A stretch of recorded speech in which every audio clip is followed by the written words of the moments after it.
Grandma, help me. I was stunned by the sight of my 7-year-old granddaughter seeking help while visiting my son's house. She was chained up inside the room. My grandchild's body, which I hugged in a hurry, was skinny. "Where are your parents?" They locked me up and went on a trip. Not only that, but she hadn't eaten or drunk anything for 3 days. I gave her tea from my bag and put caramel in her mouth, then called an ambulance in a hurry. My granddaughter closed her eyes in relief in my arms. I can't forgive them for doing such a horrible thing. I decided to send my son and daughter-in-law to hell in place of my helpless granddaughter. I'm Nancy, 62 years old. I work part-time at a 24-hour supermarket about 4 days a week. I live alone because my husband passed away 5 years ago. I'm not struggling to make ends meet because my husband left me some assets, but I wanted to work while I'm still healthy. My son Michael got married 8 years ago and lives in a house about 30 minutes away. My daughter Olivia got married 6 years ago and moved to the neighboring state, but I felt relieved because we could meet if we wanted to. Some people say that living alone is lonely, but it's free and easy. However, there was one thing that worried me. It was about my son's family. My son's wife, Sophia, is 10 years younger than my son. I was worried because she was only 18 when they got married. She met my son while working part-time at the convenience store where he worked as a manager. I was surprised when she came to greet me for the first time. "Oh, you're Michael's mom? You're pretty young. I'm Sophia. Nice to meet you." Huh? Pretty young? Oh. Nice to meet you. I'm Nancy. You seem like a nice person. By the way, can I have some pocket money?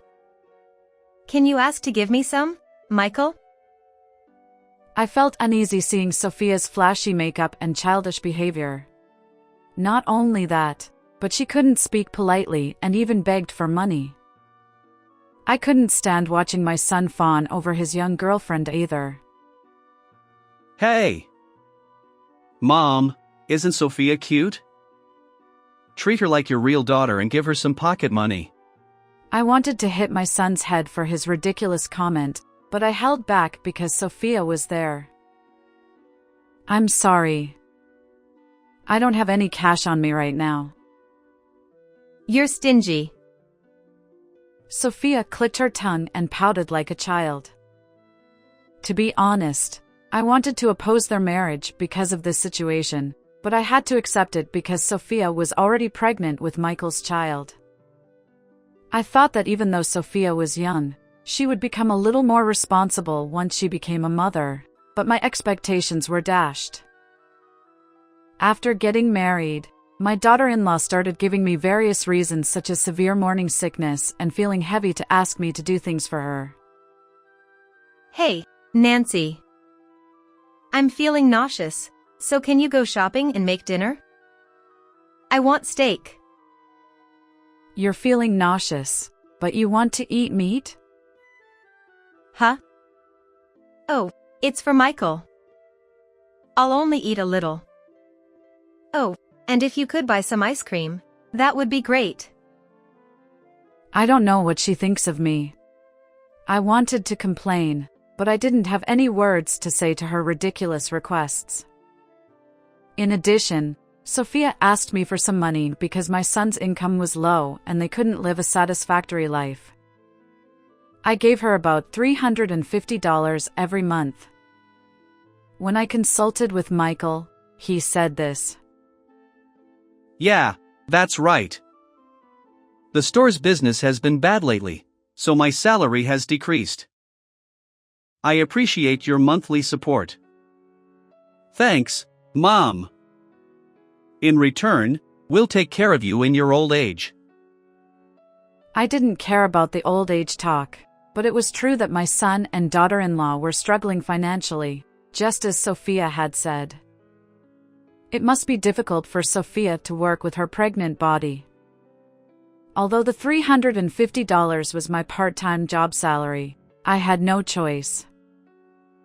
We're family, so we have to help each other when we're in trouble, right? Sophia's parents lived far away, and she was still young. I thought that way and accepted her requests. However, my feelings didn't get through to them. I had no idea that my son and daughter-in-law would cause such an incident at that time. After my exchange with my selfish daughter-in-law, I became more and more frustrated. However, Sophia's pregnancy went smoothly, and she gave birth to a cute baby girl. Her name was Mia. Sophia, you did a great job. She's such a cute little girl, I said to Sophia, who had just given birth. But I was surprised by her unexpected response. Huh? She's not cute at all. She doesn't look like me. Her eyes are small, she's ugly, and she looks just like you, Nancy. I couldn't believe my ears. How could she say such a thing about her own child? Her face is a little swollen right now because she was just born, but the swelling will go down soon. She has beautiful features and looks like you, Sophia. Hey. Old lady. Are you saying that this ugly baby looks like me?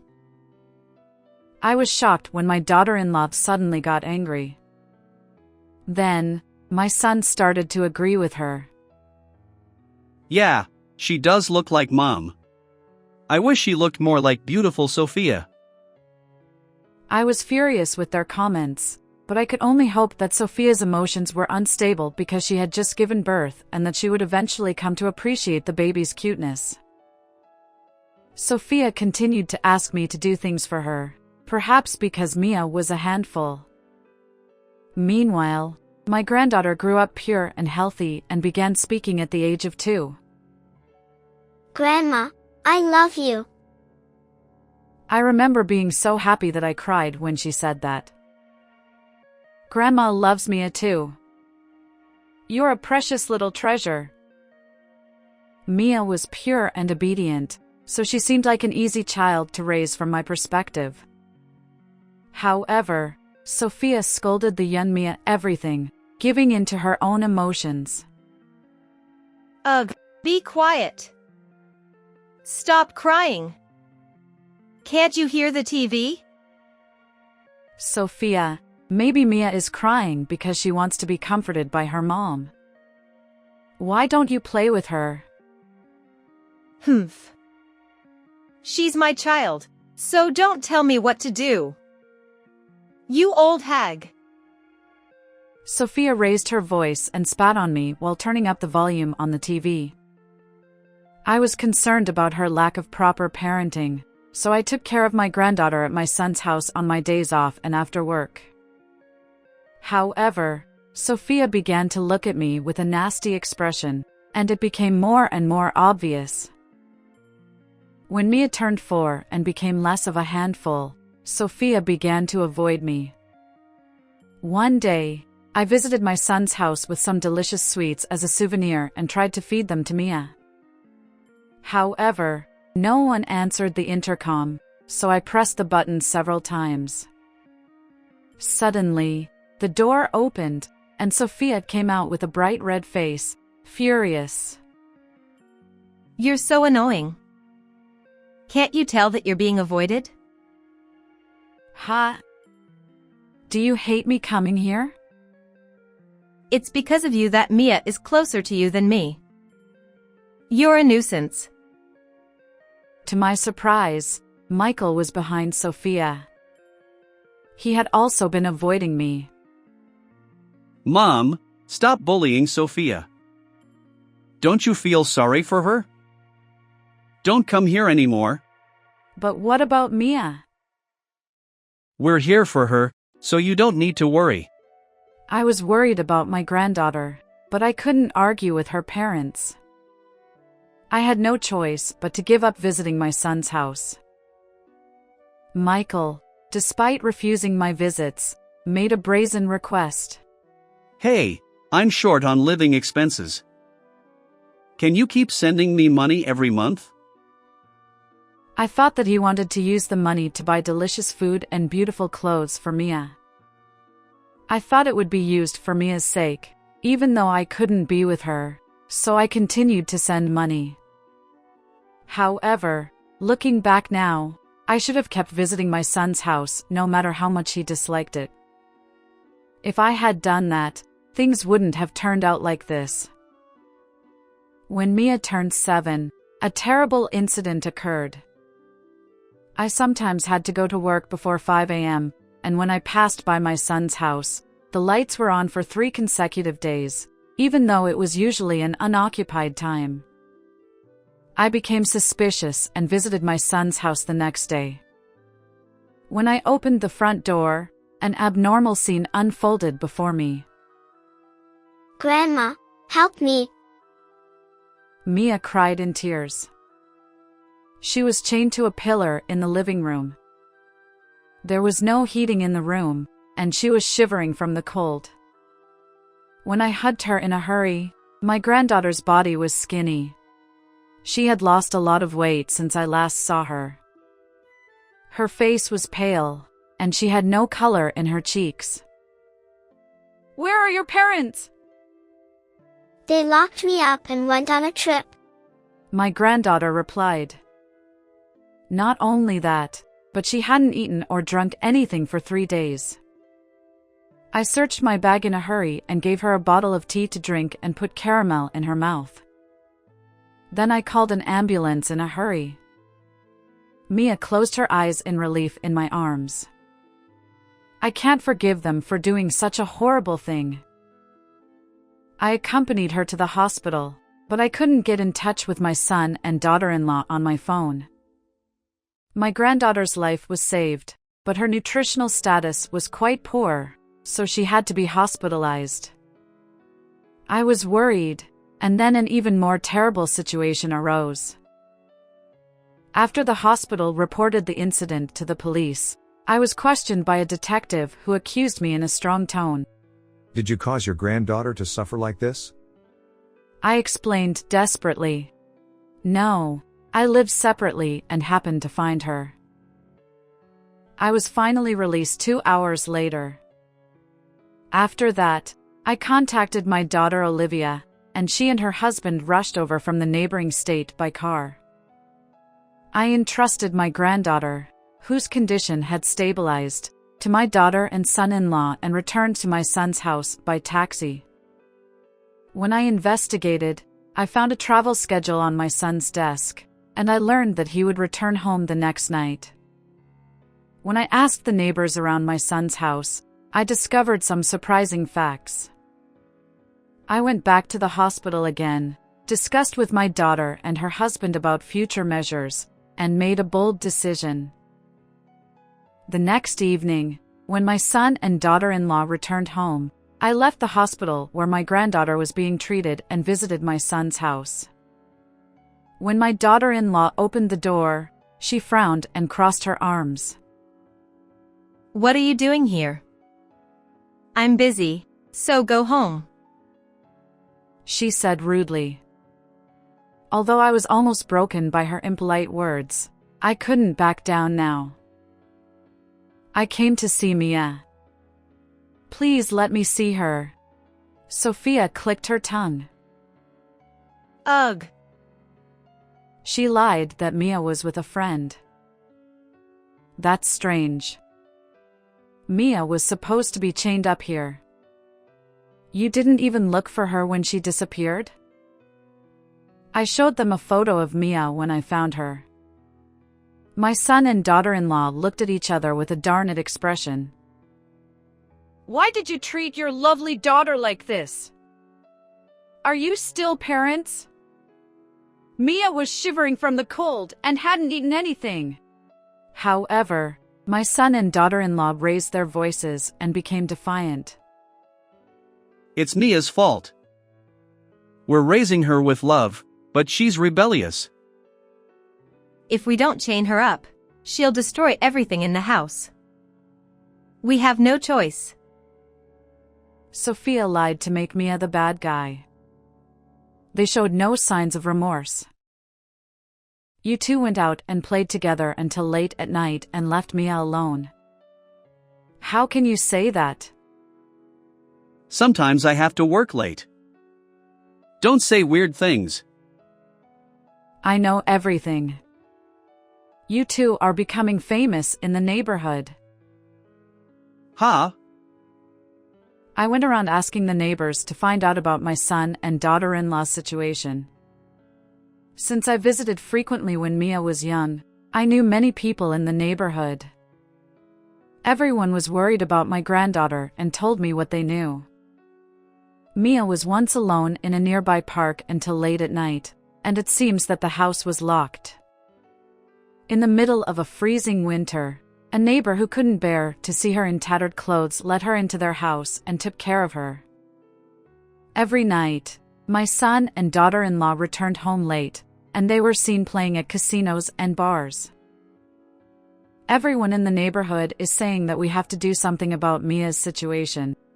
But if we give her the key, she'll destroy everything in the house. That's not true, is it? You locked her up because you didn't want her to eat anything when she was hungry, right? Poor Mia's body is so skinny because she's not getting enough nutrition. I actually heard from Mia herself at the hospital. One day, she was waiting for her parents to come home late and became so hungry that she couldn't stand it, so she ate a cake from the refrigerator. However, it turned out to be Sophia's, and my daughter-in-law was furious. After that, they didn't give Mia the key and left her outside. When Sophia heard my story, she glared at me. I can't think of Mia as cute because she looks like an old hag like you. If Mia is so important to you, I'll give her to you.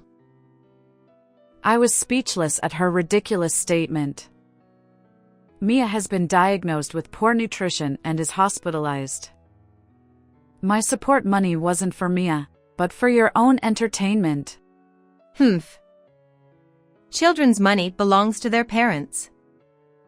We can use it however we want. Don't be stingy.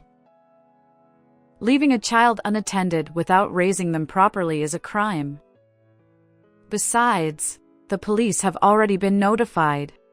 My son and daughter-in-law's faces changed color for a moment when they heard the word police, but they immediately retorted. It's not a crime. If we say that Mia is picky, no one will know that we're not feeding her even though she's skinny. Besides, the neighbors' stories are just rumors and aren't evidence. They smirked triumphantly and said, "You don't even know that?"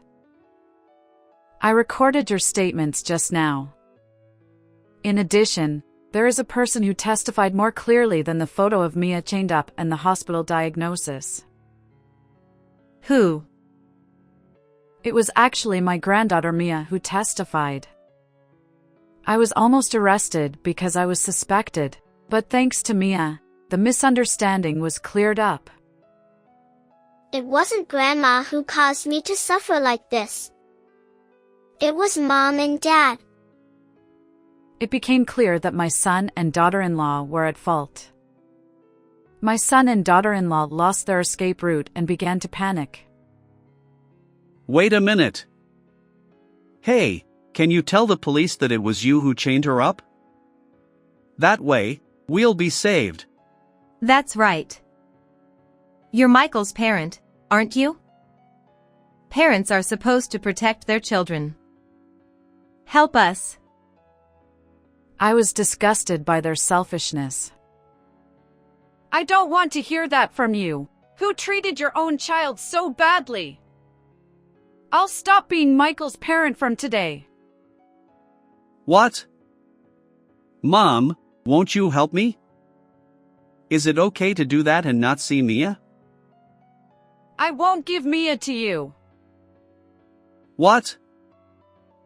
I told Michael that I was cutting ties with him and that he had to leave the house where he and his wife lived. Actually, the house they lived in was my family's home, and I had lent it to them under my name. I don't have any money, so I can't be kicked out. Please help me. Michael was clinging to me and begging for forgiveness, but I coldly told him, "You're apologizing to the wrong person. Besides, Mia said she doesn't want to see you anymore. It's sad when a child gives up on their parents." I held back my tears, thinking of my granddaughter's feelings. I won't cry in front of these people. The police arrived at that moment. I had already informed the police of the time when my son and daughter-in-law would return home.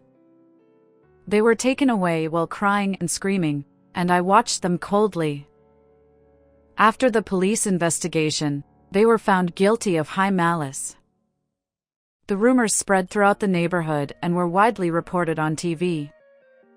My son's name and face were exposed to the public, and he lost his job and his life fell apart. Now he lives on the streets. Sophia disappeared, but I heard rumors that she was working for daily wages in the city at night. Mia was taken in by me, and my son and daughter-in-law were sued for $100,000 in compensation and child support for Mia. I sold the house I had lent to my son and my own house, and bought a condominium near my daughter's house and moved in with my granddaughter. My childless daughter and her husband love Mia.